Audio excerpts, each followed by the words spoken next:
Hey, what's up, y'all? This is Lewis Speaks 2024, and today I want to talk to you all about trauma incompatibility. You know, a lot of times people are incompatible simply because of the traumas that they have sustained in life. You know, I've had friends who we no longer speak right now, and I realize the reason why we no longer speak is that they're not necessarily bad people, but how they handled my traumas and how they did certain things and moved certain ways just didn't set right with my trauma history, you know? I'll give you an example. If there is a person that you're dealing with and they are continuously late, right? And your trauma is abandonment issues, then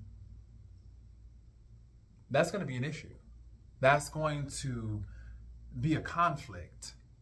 And if after you mention to that person that this is really bothering me, I'm upset by this, and they continue to do it and they continue to disregard and dismiss your feelings, they're not showing consideration, which is also abusive and offensive to your trauma history. So you have to realize, or you come to the sudden realization, I can't have this person in my life because they continue to trigger negative emotions in me, and they don't care.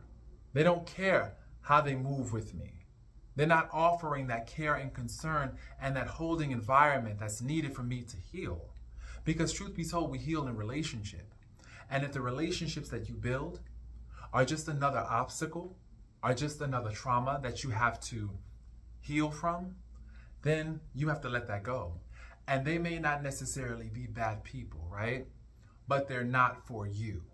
And so this is what I had to learn recently, because oftentimes I would go to my default, which is forget you, you don't exist anymore, I erase you, goodbye. You don't matter, you don't exist. No, but just realizing that two people may not be compatible because their trauma histories are in direct conflict. I realized that with certain trauma histories, you know, responsibility and taking accountability might be a problem because they've been over responsible all their lives in various domains and with various people in their lives. And so taking responsibility might be very difficult for them. They also might have a very fearful, avoidant attachment style. Attachment styles are very, very important in relationships. Please listen to me when I tell you this. Before you take up with anybody and before you let somebody into your heart, please find out their attachment style.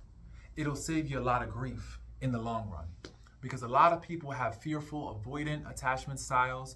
They struggle with really connecting. They don't have secure attachment styles.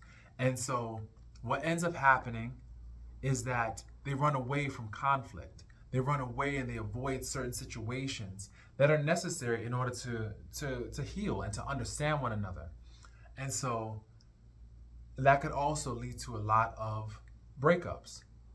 You know, I've learned that before I take up with someone, I'm definitely going to find out their love language. I need to know their attachment style, and I also need to know their apology language. How do they apologize? How do they apologize? So that's three things you need to find out: love language, apology language, and attachment style. You find out those things, it'll give you a window of insight into how deep you can get with somebody. And I wish I would have known this like early on in my relationship histories. If I would have known this early on, let me tell you, I would have been a weapon. I wouldn't have wasted so much time dealing with people who don't understand my trauma history. So my thing is this, once again, I'll review. Please know somebody's love language, their apology language, and also their attachment styles, you know? And my thing is this, people are not necessarily bad people, you know? They're just not compatible with your traumas. You need people that can help you heal in this world. And I know, everybody's always saying that you heal your own traumas, you do this, you unpack your own baggage. And yes, there is an element of truth to that. But also, when in relationship, we can be triggered. We can be triggered. And so we need somebody who is understanding, who offers that level of compassion, kindness, and that holding environment that we need in order to really, really help us heal and help us move through certain traumas that we sustained. You can't deny the fact that love is a healing tool. Love is definitely a healing tool. And when you feel loved, I've seen it with my own eyes. When a person feels loved and supported, they thrive, they blossom.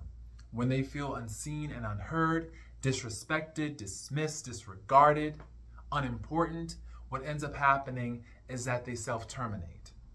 They self-terminate. They feel like they're valuable to no one, like they're important to no one, so they become very self-destructive, and they do everything in their power to self-sabotage, to self-terminate. And so you can be that healing. You can be that healing for someone. But once again, a lot of people don't feel that way. People feel like, oh, you're responsible for your own healing. And yes, people are responsible for their own healing. That's true. But at the same time,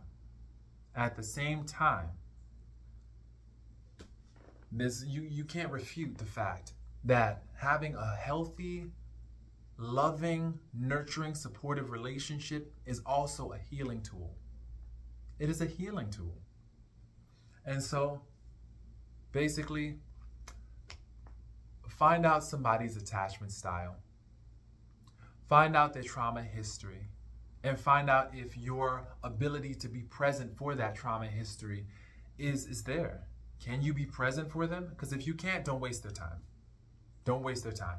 And a lot of us, we only find this information out after some years in a relationship.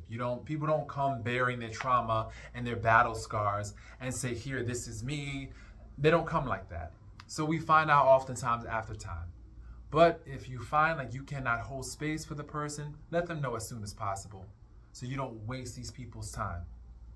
Because if I would have known that these so-called friends and relationships could not hold me in my hour of need, if I would have found out that